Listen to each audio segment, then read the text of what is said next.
I'm Marcus Harrington. I'm 45 years old, and I discovered my parents had stolen every penny of my inheritance to give to my golden child brother. Before I tell you how I systematically dismantled the empire my father built on lies, let me know where you're watching from in the comments. It's good to know you're out there, and believe me, after what I've been through, it means a lot to not feel alone. It all started on a Tuesday, completely normal Tuesday, the kind of day that's so unremarkable you forget it as soon as it's over. I wish I could forget that day. I was in my office, the one on the 27th floor of the Meridian Tower. From up there, the city looks like a perfect architectural model, all clean lines and logical grids. I'm an architect. I build things that last. I take ideas and turn them into steel and glass and concrete. There's a fundamental fairness to it. You do the work, you respect the materials, you follow the blueprint, and the structure stands strong. For 45 years, I foolishly believed life worked the same way. I was hunched over the final blueprints for the new Westgate Museum of Art, a project that had consumed me for 3 years, my legacy project. The sun was hitting the glass just right, making my office feel like the calmest place on earth. That's when my phone buzzed. A text message from my 17-year-old son, Jason. Jason's a good kid. He's quiet, whip-smart, and has that typical teenage devotion to his laptop. But his heart is pure gold. The message wasn't casual. It was 5 words that felt like a stone dropping into a quiet pool. Dad, check your personal laptop. There was no, hey dad, no emoji, nothing. Just that command. An immediate, cold knot tightened deep in my stomach. Something was wrong. I swiveled in my big leather chair, the kind that's supposed to make you feel important, and opened the MacBook I used for home stuff. On the desktop, almost glowing against the serene mountain landscape of my wallpaper, was a single folder Jason had put there. Its name was a quiet scream. You need to see this. My hand trembled a little as I clicked it open. It was full of screenshots, dozens of them. They were from a bank's online portal. The account was titled Marcus Harrington Trust. My grandfather's trust. He'd passed away 10 years ago. A wonderful, hard-working plumber who had invested wisely his whole life. Marcus, he told me, his hands rough and calloused but his grip gentle on my shoulder. This is for you, for a rainy day, so you'll always have a foundation, no matter what. The foundation was a crater. The screenshots laid out a story of systematic theft. For 2 years, the account had been bled dry. Transfer after transfer in neat, recurring amounts. 10,000 here, 25,000 there. One for 50,000. The recipient for every single transaction was the same. A checking account in the name of my younger brother, Nathan Harrington. And the authorizations? The digital signatures for every transfer? 2 names, side by side. My father, Richard Harrington, and my mother, Eleanor Harrington. The air in my climate-controlled office suddenly felt thin, unbreathable. The blueprints for the museum, my greatest professional achievement, blurred into a meaningless mess of lines and numbers. My world, which I had so carefully designed and built, had just been demolished without a sound. And the demolition crew was my own family. The first instinct was primal. A hot surge of rage that made me want to smash my laptop against the wall, to get in my car and drive to my parents' sterile mansion and confront them, to scream until my throat was raw. But 45 years of being Richard Harrington's son had taught me one thing. You don't fight a bully with emotion. He feeds on that. He uses it to paint you as unstable, irrational. He wins. So I did what I do best. I suppressed the rage, packed it down under a layer of cold, hard ice, and I started to think like an architect. You don't build a skyscraper without a flawless blueprint and a deep understanding of the terrain. I realized I knew nothing about the terrain of my family's betrayal. It was time for a survey. The next morning, I drove to a part of town I rarely visited, a neighborhood of low-slung brick buildings and old diners. I was meeting a man named Frank Rizzo. Frank was a retired cop who now worked as a private investigator. He was short, stocky, with a face that looked like it had lost a few arguments with brick walls. He had a reputation for being discreet and incredibly thorough. I'd used him once, years ago, to vet a contractor who seemed too good to be true. Frank had uncovered 3 shell corporations and a history of fraud. He was the man for this job. We sat in a worn vinyl booth in a diner that smelled of stale coffee and bacon. I slid a plain manila envelope across the table. "What's the job, Marcus?" Frank asked, not touching the envelope. His eyes were small and sharp, and they missed nothing. "Family business," I said, my voice lower than I intended. "I need you to build me a file on my father, Richard Harrington, and my brother, Nathan Harrington. I want to know everything. Every company, every bank account, every partner, every debt. I want to know where every dollar they have comes from and where it goes. I want a blueprint of their entire financial world, especially over the last 2 years." Frank finally picked up the envelope, weighed it in his hand, and tucked it into his jacket pocket. "Family business," he grunted. "Gets messy. You sure you want to lift this rock? You might not like what crawls out." "I already know what crawls out, Frank," I said, my voice hard. "I just need to know how far the rot goes." He gave me a long, steady look, then nodded. "I'll be in touch." Hiring Frank was a definitive act. It was the moment I stopped being a victim and started being a combatant. I couldn't let my son, Jason, carry this burden. He had been the lookout who spotted the enemy approaching, but this was my war to fight. While I waited for Frank's first report, the past became a constant, unwelcome visitor. It wasn't the warm, fuzzy nostalgia you see in movies. It was a highlight reel of 1,000 small dismissals, 1,000 paper cuts that had finally bled me out. My mind kept replaying these scenes, fitting them into the new, horrifying context of the stolen inheritance. I remembered my 16th birthday. All I wanted was a used car, a beat-up old Mustang I'd found, one I could fix up myself. I had saved up half the money from a summer job working construction, real work, hauling lumber and mixing concrete. I asked my father to match my savings. He laughed. "An architect doesn't need greasy hands, Marcus," he'd said. "Focus on your studies. A car is a distraction." 2 months later, for Nathan's 14th birthday, a brand new convertible was sitting in the driveway with a big red bow on it. "He needs to learn to be responsible," my father had declared, "and he needs to look the part." I remembered my college graduation. I'd graduated magna cum laude, the first in our family to even finish a 4-year degree. My parents came to the ceremony. During the dinner afterward, my mother, Eleanor, spent most of the time talking about Nathan's summer internship at one of my father's friends' companies. "He's a natural," they said. She'd gushed. "He has such a feel for people, for sales. Not everyone is meant to sit behind a desk drawing all day." My degree, my achievement, was reduced to sitting behind a desk drawing. It was a lifetime of this. My accomplishments were minimized. My passions were tolerated as eccentricities. Nathan's every whim was an investment in the future. His failures just learning experiences that required another infusion of cash. I had built my life in spite of them, not because of them. I'd married a wonderful woman, Sarah, a teacher who saw and valued me for who I was. We'd raised Jason to be kind and independent. I thought I had escaped their gravitational pull. I thought my success was my shield. I was so naive. My self-sufficiency wasn't a victory. It was a justification. It was the excuse they used to write me off, to decide I didn't need what was rightfully mine. The proof came a week later, at our obligatory Sunday dinner. The tradition felt like a farce now. I sat at their long, polished mahogany table, a guest in the house I grew up in, and watched the performance. Richard, my father, held court.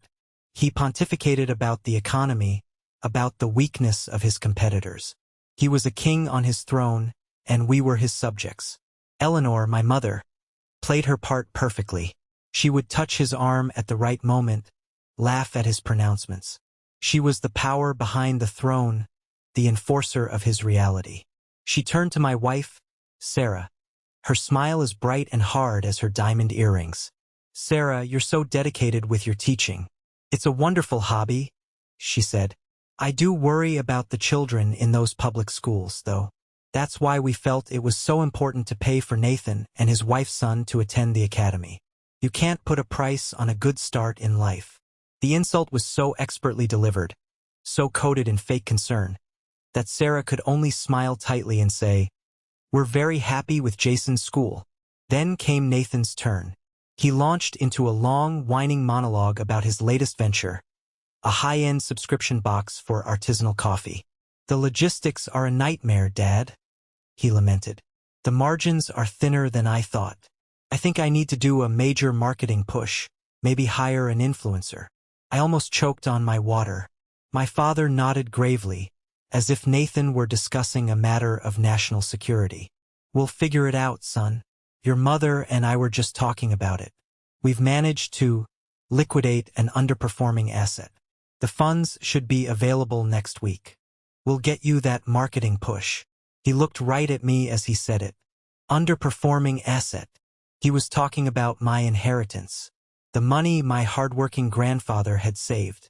And he was saying it to my face, without a flicker of shame. I felt Sarah's hand on my knee under the table, a small, grounding pressure. Not yet. I knew she was right. A scene here would accomplish nothing. They would twist it, make me the villain, the ungrateful son who was jealous of his brother. I stood up. "If you'll excuse me," I said, my voice a tight, controlled monotone. "I need some air." I walked out onto the back terrace. Their perfectly manicured lawn stretched out into the darkness. The air was cool, but I was burning up inside. I gripped the cold stone balustrade, my knuckles white. This wasn't just about money. It was about erasure. They had spent my entire life trying to erase me, to make me smaller, to make my life's work seem insignificant so that Nathan's pathetic attempts at business would look grand by comparison. They hadn't just stolen my money. They were trying to steal my story. And in the oppressive silence of my parents' backyard, a new story began to write itself in my head. A story not about what they had taken, but about what I was going to take back. A story about a new kind of architecture, the architecture of justice. And its foundation would be the complete and total demolition of theirs. The first move had to be theirs. A key principle in both chess and warfare. Never strike until your opponent overextends himself. My father, blinded by a lifetime of arrogance, was about to make a fatal error. He called a family meeting 2 weeks after that disastrous Sunday dinner. He never called meetings for good news. Meetings were for delivering edicts. The four of us, me, my parents, and Nathan, gathered in the cavernous, impersonal living room of their mansion. It was a room designed to impress, not to comfort, with its soaring ceilings and furniture that looked like it had never been sat on. My father stood in his power stance before the massive, cold fireplace. Eleanor was arranged perfectly on a silk sofa.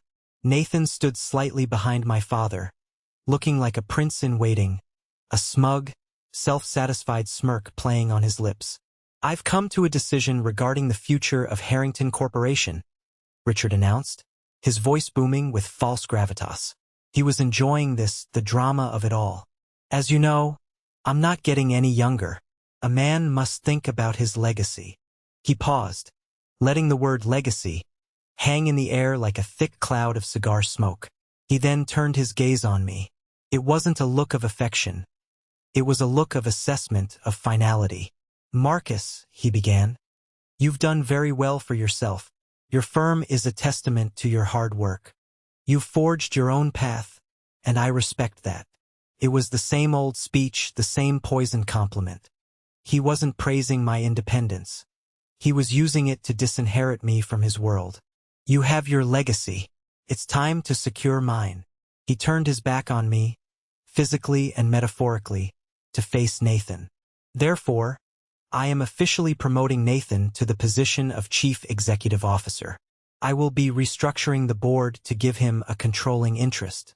I will, of course, remain as chairman to guide his hand." Nathan visibly swelled with pride. The man who had bankrupted 3 businesses, the man currently trying to sell overpriced coffee in a box, was now the CEO of a 9-figure construction empire. The old Marcus would have argued. He would have pointed out the insanity of the decision. He would have fought for his place, his birthright, But the old Marcus was gone. The new Marcus was an architect with a demolition permit. I let the silence stretch, making them uncomfortable. Then I spoke. My voice was calm, level, almost conversational. That's a bold move, Dad, especially given Nathan's impressive track record. But what I'm curious about is how you plan to manage the company's debt load, considering a significant portion of its assets are currently being used to secure Nathan's personal liabilities. Richard's eyes narrowed to slits. What the hell are you talking about? I'm talking about the $500,000 loan for the coffee business, I said, my voice never wavering. And the outstanding debts from the crypto scam he fell for, and the luxury sock company that never sold a single pair. You've been using Harrington Corp as Nathan's personal piggy bank for years. Handing him the keys seems imprudent. We are a family.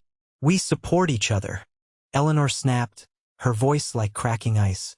She couldn't stand anyone challenging her husband's authority. There's a vast difference between support and endlessly financing incompetence, I replied, keeping my eyes locked on my father.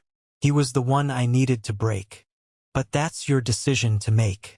What's not your decision to make is how you finance it. Let's talk about my grandfather's trust. The atmosphere in the room changed instantly. The temperature seemed to drop 20 degrees. Nathan's smirk evaporated, replaced by a pasty, confused look. Eleanor sat up ramrod straight, her manicured hands clutching her purse. But it was my father's reaction that I had been waiting for. For one beautiful, fleeting second, I saw it, pure, unadulterated shock. The look of a man who thought he was invisible, suddenly finding himself caught in a spotlight. The mask of arrogant authority fell away, revealing the cornered thief beneath. It only lasted a second. Then the rage slammed back into place. I don't know what you're talking about, he thundered, his face turning a dangerous shade of purple. I reached into my briefcase and pulled out a thin file, the first report from Frank. It wasn't thick, but it was dense with facts. I didn't open it. I simply held it. Really? Let me refresh your memory. 73 illegal transfers over 24 months, totaling $1.2 million. It's all in here, Dad. Every date, every amount, every routing number. Dad, Nathan whimpered, looking back and forth between us. What is he saying? He's saying nothing, Richard roared. You have no proof. You can't prove a thing. That's when my mother stood up, her face twisted into a mask of righteous fury. It was a terrifying, awe-inspiring performance of self-delusion. She was the one who delivered the words that cauterized any lingering filial wound I had, leaving only a clean, hard scar. And what if we did? She spat, her voice dripping with a lifetime of resentment. What if we did take it? Nathan deserves it. He needs it. He has dedicated his life to this family, to his father's business. You selfishly went off to play with your little building blocks, to build your own little monuments to yourself. What would a man like you do with that money anyway? Give it to charity? Nathan understands wealth. He understands how to make it work. The breathtaking hypocrisy of it was almost magnificent. They had stolen from me, and in their minds I was the villain. I was the selfish one. Their delusion was so complete, so absolute, that there was no reaching them. They lived in a different reality, a reality they had constructed to justify their own greed. I finally understood. There was nothing left to say. I slowly stood up, tucked the file back into my briefcase, and looked at each of them one last time. My tyrant father, my venomous mother, my pathetic, whimpering brother, a trinity of corruption. I turned and walked out of the room without another word. I could feel their eyes on my back. I didn't care. I got in my car and started driving, the conversation replaying in my head. My phone buzzed. It was Jason. I almost ignored it, but something made me answer. Dad? You okay? The security app showed you left their house. Of course. He'd put a tracker on my phone. I'm fine, son, I said, my voice hoarse. There was a beat of silence. Then he said the words that were the signal, the starting gun for the war. The confrontation. Did it happen? It happened. And I thought of my mother's twisted face. They feel justified, Jason. They regret nothing. Okay, he said. His voice was chillingly calm. It was the voice of a general confirming the enemy's position. Then it's time. Don't worry, Dad. I took care of my part. He hung up. I pulled the car over. What he had taken care of was phase 1 of our plan, a plan we had rehearsed. My job was the face-to-face confrontation. His job was the digital fallout. Jason, my quiet, unassuming son, was about to fire the first shot in a war my parents didn't even know had been declared. He had created a meticulously documented post. It wasn't a rant. It was a cold, factual presentation. He laid out the evidence. Screenshots of the bank transfers, side by side with links to news articles where my father pontificated about fiduciary responsibility. He included screenshots of my mother's boastful social media posts about their latest trip to Europe, timestamped just days after a $50,000 transfer. He didn't post it on Facebook for the world to see. That wasn't the plan. The plan was more surgical. He sent it from an anonymous email address to the 53 members of the Oak Ridge Country Club private online forum.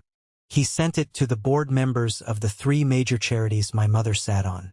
He sent it to my father's top business partners. The subject line was simple and devastating: a question of integrity. A look into the Harrington family trust. He wasn't trying to start a revolution. He was planting a seed of doubt in the only world my parents cared about. The closed, insular world of the wealthy elite, where reputation was everything. He had just set a quiet, elegant, digital fire right in the middle of their perfectly manicured garden. And now all we had to do was wait for them to notice the smell of smoke. The 3 days after Jason's digital strike were the most surreal of my life. The silence was deafening. It was the eerie calm you feel in the eye of a hurricane. A moment of unnatural stillness, where you know the winds are gathering strength just beyond the horizon. I went to my office. I conducted meetings. I reviewed plans for a new commercial complex. I acted as if my world hadn't been fundamentally broken and reassembled into a weapon. Every buzz of my phone made my heart leap into my throat. On the 3rd day, at precisely 4:15 p.m., it came. The caller ID was stark. Richard Harrington. I let it ring once, twice. The 3rd time, I wanted him to wait. On the 4th ring, I took a slow, deep breath, centered myself, and answered. "Hello, Dad." The sound that erupted from the phone was not human. It was a guttural roar, the sound of a wounded animal, a bellow of pure, apoplectic rage. "What have you done?" I calmly held the phone an inch away from my ear, letting the sonic wave of his fury wash over me. I could make out words mixed in with the sputtering and shouting. "My partners, the club, Eleanor is a wreck. Liars, how could you ruin me?" I waited patiently for him to run out of air. When he finally paused, gasping, I spoke into the silence. My voice was as calm and flat as a sheet of glass. "I'm a little confused, Dad. Are you angry that you stole from me? Or are you angry that I told people about it?" "You little bastard," he shrieked. "You and that deviant son of yours. This is slander. This is libel." "Is it, though?" I asked politely. Everything in that email was factual. The bank statements are real. The dates are real. The amounts are real. Your signatures are real. The truth can't be libel, Dad. You should have your lawyers explain it to you. You are trying to destroy this family. "No," I said, and this time there was a cold edge to my voice. "You destroyed this family a long time ago. You just never bothered to send out a memo. I'm simply reading the minutes from the last meeting." And with that, I hung up. The first crack in their fortress had appeared. The next one came an hour later. My phone rang again. This time it was Arthur Vance, an old family friend, a man who played golf with my father every Saturday and sat on the board of the City Opera with my mother. His voice was a nervous, stammering whisper. "Marcus, my boy, I got an email. It's all over the club forum. Please, tell me it's not true." "It's all true, Arthur," I said, my voice devoid of emotion. There was a long, pained silence on the other end of the line. I could hear him breathing. "Oh my God," he finally whispered. "Eleanor, she's the chair of the annual opera ball next month. This is a catastrophe." "Yes, it is," I agreed. "You and the board might want to discuss contingency plans." I didn't have to say anything more. The seed was planted. Phase 1 was complete. Chaos had been sown. Now it was time for Phase 2, the strategic assault. The social media post was just air cover. The real war would be fought with legal documents and financial leverage. I met Alan True, my lawyer, in his sterile, intimidatingly organized office. I laid out the new developments. Alan listened, his face a mask of professional neutrality. He steepled his fingers, looking more like a chess grandmaster than a lawyer. "The inheritance theft is a clear civil matter," he stated. "A slam-dunk breach of fiduciary duty. We file suit, we'll get a judgment. But Richard will fight it. He'll bury us in motions, appeals. It could take years. He'll use the process to bleed you dry." I leaned forward, my hands flat on his polished mahogany desk. "Alan, I don't just want the money back. That's not the point anymore. I want to dismantle him." Frank, my PI, mentioned some irregularities in Harrington Corp's building permits, some whispers about cutting corners. "I want you to go there. I want you to put the full resources of your firm's forensic accounting team on it. I want to know every dirty little secret hidden in that company's books." A predatory gleam appeared in Alan's eyes. This was the kind of fight he lived for. "Now you're talking," he said, a slow smile spreading across his face. "Let's go hunting." But as I waged this external war, an internal one was brewing. My best friend, David, came over to my house that night. We'd been friends since kindergarten.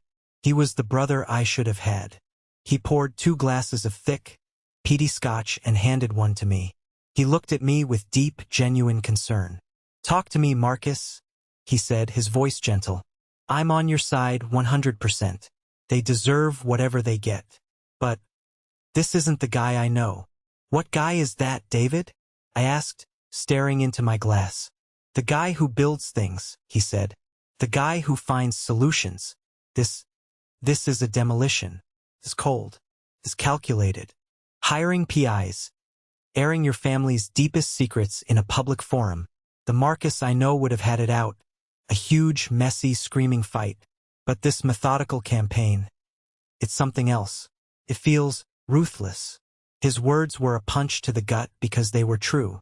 A part of me was horrified by the cold, calculating strategist I was becoming. Was I any different from my father, who had strategically drained my bank account? Was I just using a different set of weapons? "He left me no other path," I said, my voice tight with a tension I hadn't realized I was holding. "You don't get it, Dave. People like him, they don't operate on a normal moral compass. It's all about power and dominance. Any emotion I show, he sees as weakness. Any plea for fairness, he sees as pathetic. The only language he understands is strength. The only way to stop a bully who has you in a corner is to tear the whole damn building down on top of him." David sighed heavily. He took a long sip of his scotch. "I get it. I do. Just be careful.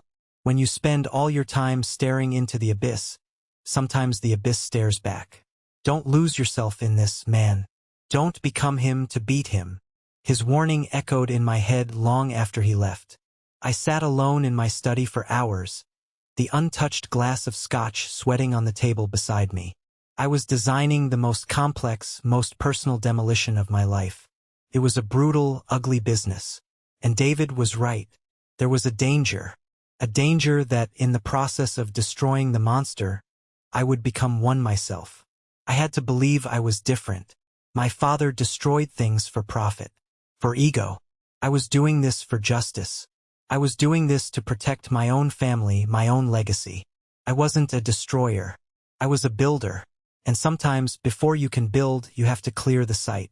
You have to dynamite the rotten foundations of the past to make way for a future that is strong and true and built to last. It was a rationalization, maybe, but it was the one I needed to hold on to see this through to the end. The first real tremor that shook my father's fortress came 3 weeks later. It arrived not as a dramatic explosion, but as a dry, one-paragraph notice in the business section of the city paper. Henderson Materials LLC today announced the termination of its exclusive partnership with Harrington Corporation, citing a strategic realignment to focus on new markets. It was written in the most boring corporate jargon imaginable, but I knew what it really meant. It was a direct result of the anonymous package we had sent. Henderson, the risk-averse partner, had seen the evidence of financial mismanagement, connected it to the public rumors from the country club forum, and had decided to jump from a ship he believed was taking on water. Losing Henderson was a massive blow to my father.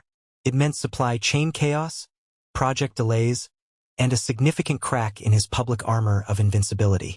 It told the world that something was wrong at Harrington Corporation. My father was wounded and bleeding in the water. It was time for the sharks to circle. It was time for the main event. I had no interest in a prolonged, messy civil suit that would drag my family, including my wife and son, through years of depositions and legal mudslinging. I needed something faster, more decisive.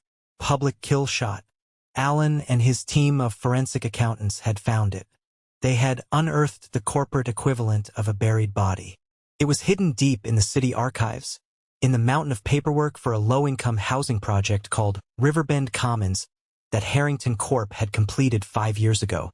Outwardly, the project was my father's PR masterpiece. He'd won awards for it. He'd given speeches about his commitment to the community, about providing safe, dignified housing for those in need. He'd polished his public halo with it until it gleamed. The truth, as Allen's team discovered, was horrifyingly different. By cross-referencing the approved building plans with the actual invoices and supply manifests they'd subpoenaed, they uncovered a sickening pattern of fraud. My father had systematically swapped out specified materials for cheaper, substandard alternatives. He'd used lower-grade wiring that was a known fire risk. He'd poured concrete with a lower PSI strength rating than required by code for a building of that height. He'd used cheaper, less effective insulation, meaning the residents' heating bills were astronomical.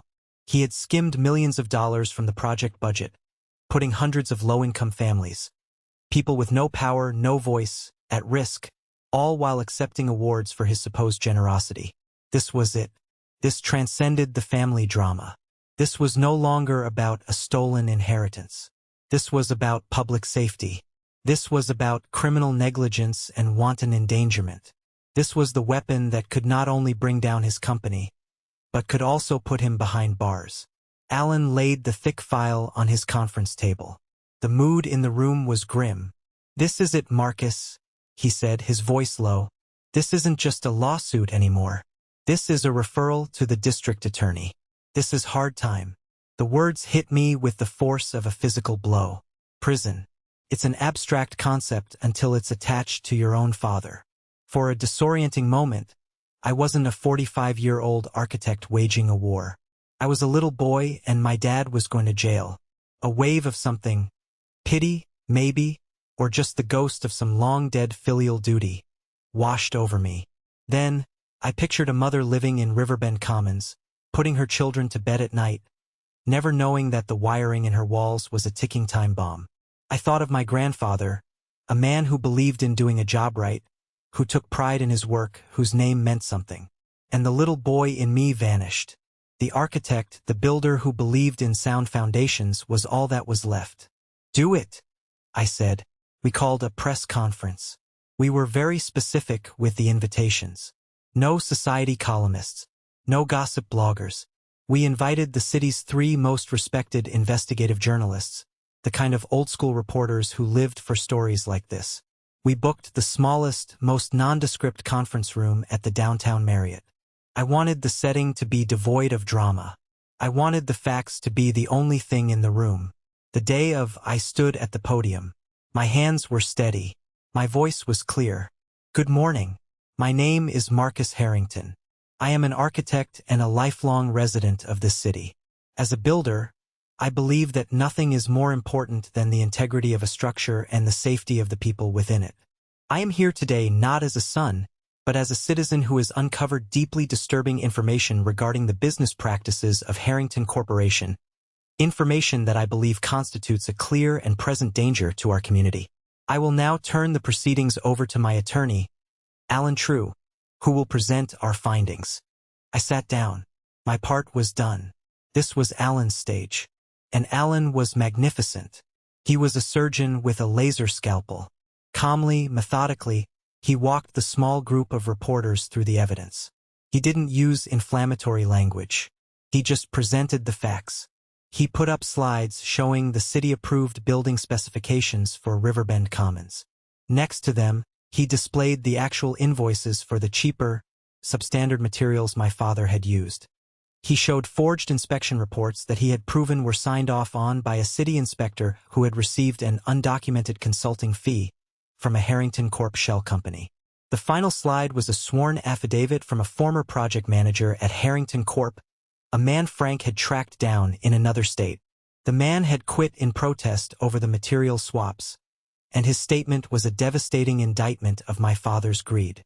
The room was utterly silent, broken only by the furious scribbling of pens and the quiet clicks of a camera. These hardened journalists could smell the biggest corporate scandal of the decade. My phone, which I had placed on the table, vibrated. It was a text from a number I didn't recognize. I glanced at it. It was from Frank, the PI. He was parked in his car across the street from my father's lawyer's office. I had asked him to be my eyes and ears. The text read, "They're watching the live stream. Just saw a coffee mug fly across the room and smash against the wall. He's losing it." A reporter in the front row raised her hand. "Mr. True, is the subject of your investigation, Richard Harrington, aware of these specific allegations?" Alan saw me look at my phone. He was a brilliant improviser.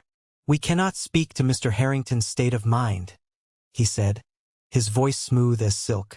"However, we can confirm that a full and complete copy of this evidentiary package was delivered by courier to his legal counsel precisely 1 hour before this press conference began. I am certain he and his team are reviewing it with great interest as we speak." The image was so vivid, so perfect. My powerful, untouchable father, trapped in a plush office with his high-priced lawyers, watching his empire and his life being systematically dismantled on a television screen, helpless to stop it. He hadn't burst in. He hadn't been able to use his booming voice or his physical presence to intimidate anyone. He had been surgically removed from the equation. The press conference ended. The reporters scattered, racing to be the first to break the story. Alan and I packed our files in the quiet, empty room. "The legal battle is just beginning," Alan said. "But the war for public opinion? That just ended." I nodded, feeling a profound and unsettling emptiness. I had done it. I had pulled the pin. As I walked out of the hotel into the bright, indifferent sunlight, I didn't feel the thrill of victory. I felt the heavy weight of consequence. The demolition was complete. The ground was clear, but the air was thick with the dust of the ruin I had created. The implosion happened faster than even I had anticipated. By the 5 o'clock evening news, my face was on every channel. Our press conference was the lead story, complete with dramatic graphics and a reporter doing a live shot from outside the now infamous Riverbend Commons. The headline that would follow my family for the rest of their lives was plastered on the screen. Harrington Corp. Profits before people? The next morning, the city announced an immediate, top-to-bottom structural investigation into the housing project. The district attorney's office issued a terse statement that a formal criminal investigation had been opened. The fortress my father had spent a lifetime building had been breached, and its walls were collapsing inward. The phones at my architecture firm rang incessantly. My receptionist, a wonderfully unflappable woman named Maria, fielded the calls with the skill of an air traffic controller. Most were from the media, but many were from my own clients, calling not to cancel contracts, but to offer their support. They were builders, engineers, developers. They understood the gravity of what my father had done, the sacred line he had crossed. Their support was a bomb on a very raw wound. My mother's calls were a different story. She called my personal cell phone 37 times in a single day. I let everyone go to voicemail. I couldn't bring myself to listen to them until late that night, sitting alone in my study. I finally pressed play. It wasn't the roar of my father. It was the sound of a queen whose castle had just been stormed, a pathetic, hysterical litany of complaints. Marcus, Marcus, how could you? She sobbed, her voice strained and thin. How could you do this to us? To your own family? Your father, he's not well.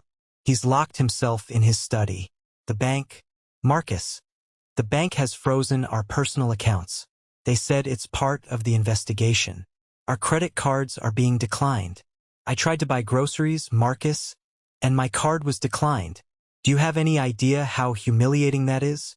Her voice rose in pitch, becoming a shrill whine. And the club. The Oak Ridge Club has suspended our membership, pending a review. A review. After everything your father has done for that club, it's all gone. Everything is gone. Not once. Not once in the entire 3-minute message did she mention the families in Riverbend Commons. Not once did she acknowledge the theft of my inheritance. Her world had consisted of only two things: money and status. And with those two pillars knocked out from under her, her entire identity had collapsed into a pile of rubble. We need money, Marcus, she said, her voice dropping to a desperate, conspiratorial whisper. Just a little something, to get by until Richard can sort this mess out. You have to help us. After all, we're your parents. I deleted the message. I felt a profound and chilling emptiness. There was no anger left, no pity, just the vast, unbridgeable distance between my world and hers. The confrontation that I truly needed, however, the one that would provide a final, terrible sense of closure, came a week later. It wasn't with my parents. It was with Nathan. I was leaving my office late. The building was quiet, the parking garage nearly empty. As I walked towards my car, I saw a figure leaning against it, shrouded in the dim, yellow light. It was Nathan. He looked like a ghost of his former self.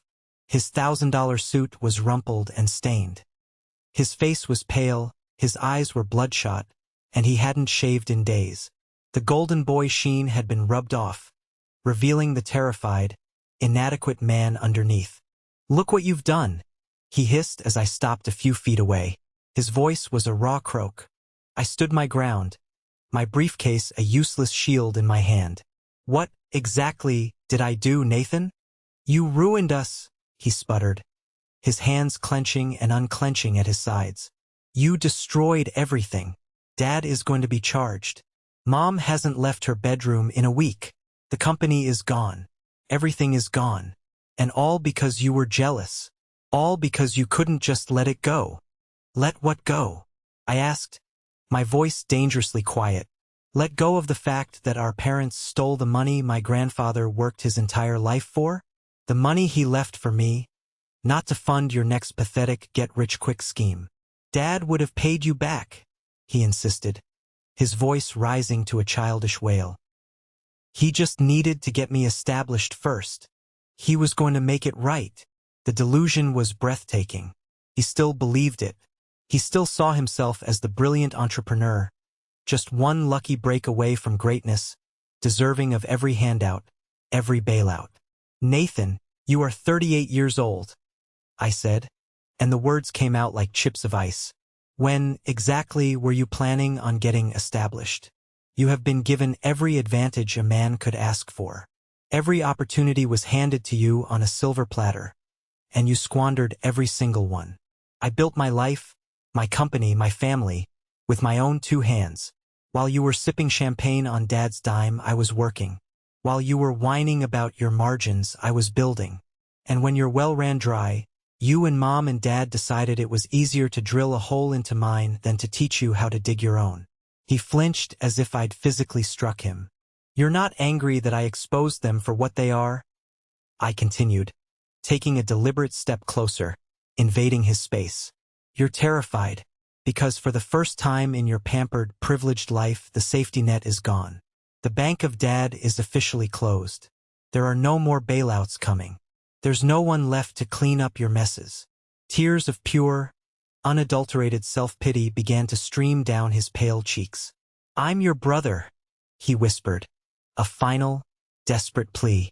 I looked at him, at this weak, broken man who was a stranger to me, and the last embers of any sense of brotherhood I might have harbored died out completely, leaving only cold ash. "My brother," I said slowly, enunciating every word, "would have been proud of my success. My brother would have been the first one at my door with a baseball bat when he found out what they'd done. My brother would have had my back.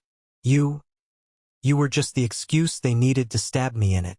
I walked around him, unlocked my car, and slid into the driver's seat. The engine started with a quiet hum. He hadn't moved. He was just standing there, a solitary, pathetic statue in the dim, unforgiving light of the empty parking garage, a man utterly alone in a world he was never prepared for. As I drove out into the night, I glanced in my rearview mirror. He was just a small, lost figure getting smaller and smaller. "Welcome to the real world, little brother," I whispered to the empty car. "Hope you learn how to build something. It's about damn time." The 18 months that followed were a grueling marathon of legal battles, public scrutiny, and the slow, methodical process of untangling my life from the wreckage of my family's. It wasn't a single, clean victory.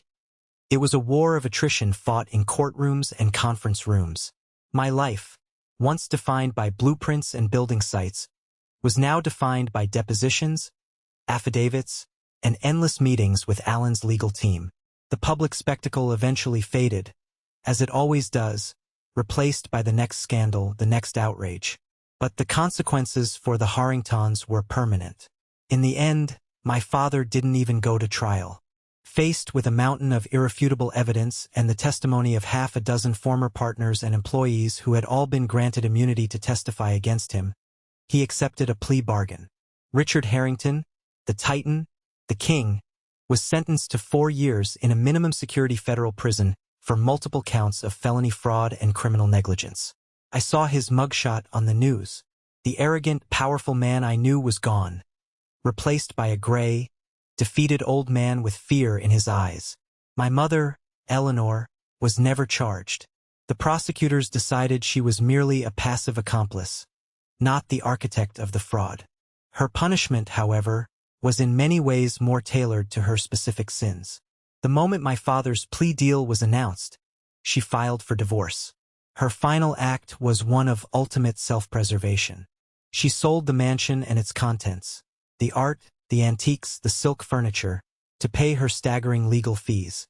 The last I heard from a family acquaintance, she was living in a small, gated condo community in Boca Raton, Florida. She had the sun and the golf courses, but she had lost the one thing she truly worshipped: her status. In her old world, she was a queen. In her new one, she was just another wealthy divorcee with a story she could never tell. For a woman who lived for the validation of others, this social death was a fate worse than any prison. And Nathan? He simply drifted. His wife, who had married into a dynasty, had no interest in being married to a pariah. She took their son and moved back to her parents' home in another state. Without my father's name and money to prop him up, Nathan was just a man with an unimpressive resume and an expensive taste in coffee. He bounced from one low-level sales job to another, a ghost haunting the edges of a world that no longer had a place for him. My own legal battles ended more favorably. I won the civil suit against my father's estate, of course. After Alan's hefty but well-earned fees, I recovered about 60% of what had been stolen. But I had promised myself long ago that this was never about the money. I took every penny of that recovered inheritance, added a significant sum of my own money, and I started a new entity. I called it the Harrington Foundation, not Harrington Corporation. It was my name, my legacy. The foundation had a single, clear mission: to partner with nonprofits to design and fund the construction of safe, innovative, and beautiful affordable housing. We would use the best materials, the most forward-thinking designs, and we would build places where families could live with dignity and safety. We would build things the right way. The groundbreaking ceremony for our first project, a 50-unit complex in a neighborhood that desperately needed it, took place on a bright, crisp autumn day, almost 2 years after that fateful press conference. It was a modest affair. No black tie gala, no fawning reporters. Just a small group of community leaders, the nonprofit partners, my wife Sarah, and my son Jason. Jason, now 19 and a sophomore in college, stood beside me. He was taller, more confident. The ordeal had forged him into a man. He carried a quiet strength that reminded me, with a pang of love and pride, of my grandfather. "You did good, Dad," he said, his eyes on the plot of land where families would soon be living. "We did good, son," I corrected him, putting my arm around his shoulders. Later that week, Alan and I were having lunch to celebrate. "You know," Alan said, stirring his iced tea, "there's one last detail I never filled you in on. The final domino that really sealed the deal for your father's plea bargain." I raised an eyebrow. I thought I knew everything. "His new wife," Alan said with a wry smile. In a desperate, last-ditch attempt to shore up his public image after my mother had so publicly abandoned him, my father had married a woman 30 years his junior just a few months before his trial. She was a former cocktail waitress with a keen survival instinct. She saw the writing on the wall. My investigator made contact very discreetly. We made her an offer. Her own small, quiet settlement from your civil suit and a guarantee of immunity from any potential prosecution, in exchange for her full cooperation. Alan leaned forward. "She didn't just cooperate, Marcus. She gave us everything. Personal ledgers Richard kept at home. Taped phone conversations he'd made. She handed us the keys to his entire secret kingdom. The final nail in Richard Harrington's coffin was hammered in by the woman sleeping in his bed, who saw him only for what he was. A sinking ship she needed to get off of. The irony was so thick, so perfect, it was almost poetic. My father, who had built his life on using and betraying people for his own gain, was ultimately undone by a perfect reflection of himself. Driving home that day, I felt the final, heavy chains of the past fall away. My father had been obsessed with his legacy, thinking it was a company he could build, a name he could plaster on buildings. He was so wrong. A legacy isn't a thing you leave for people. It's a value you leave in people.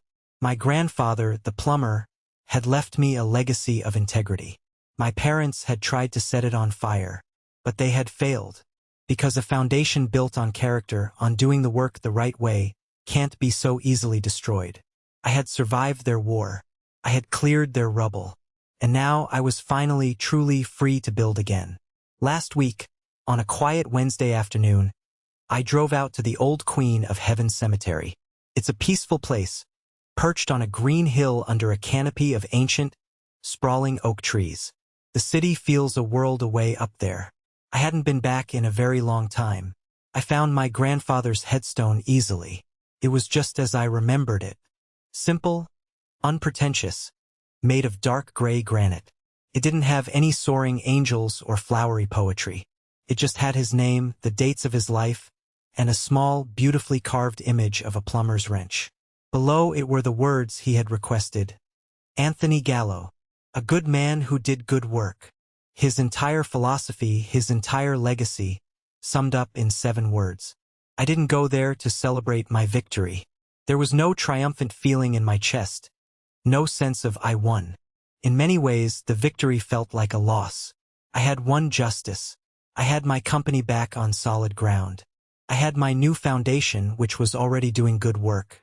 But the cost had been immense. I had lost a family. The words son and brother were now just hollow echoes, artifacts from a life that no longer existed. To win my future, I had to completely sever my past. I thought about my father sitting in his low-security prison cell. I wondered what he thought about all day. Did he feel remorse? Or just resentment? Did he understand what he had done? Or did he still see himself as the victim? I realized, with a startling sense of peace, that I didn't care. His story was his to finish. It was no longer a chapter in mine. I had closed the book. I leaned down and brushed a few autumn leaves off the cool granite stone. My grandfather had given me a foundation. My parents had stolen it. And in doing so, they had forced me to build my own from the bedrock up. It had been the hardest, loneliest, most painful work of my life. But it was mine. It was solid. It was built on the truth with materials that would last. I didn't plan on saying anything, but I felt the words rise up anyway, a quiet whisper in the peaceful air. "I get it now, Grandpa," I said to the silent stone. "It was never about the money. It was always about the foundation. I'm okay. I'm building again. The right way." A profound sense of calm settled over me. It wasn't the loud, intoxicating joy of a victory won. It was the quiet, unshakable strength of a survivor.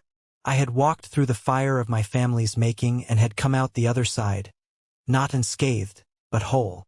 My legacy would not be one of bitterness or revenge. It would be written in the safe, strong walls of the homes my foundation built. It would be reflected in the quiet confidence in my son's eyes. It would be a legacy not of a famous name, but of good work. And that was a legacy no one, ever, could steal from me. Thank you for listening to my story. I hope it touched you in some way. Have you ever been in a situation where you had to fight for what was right, no matter the cost? Share your story in the comments below. And don't forget to like and subscribe so you don't miss what comes next.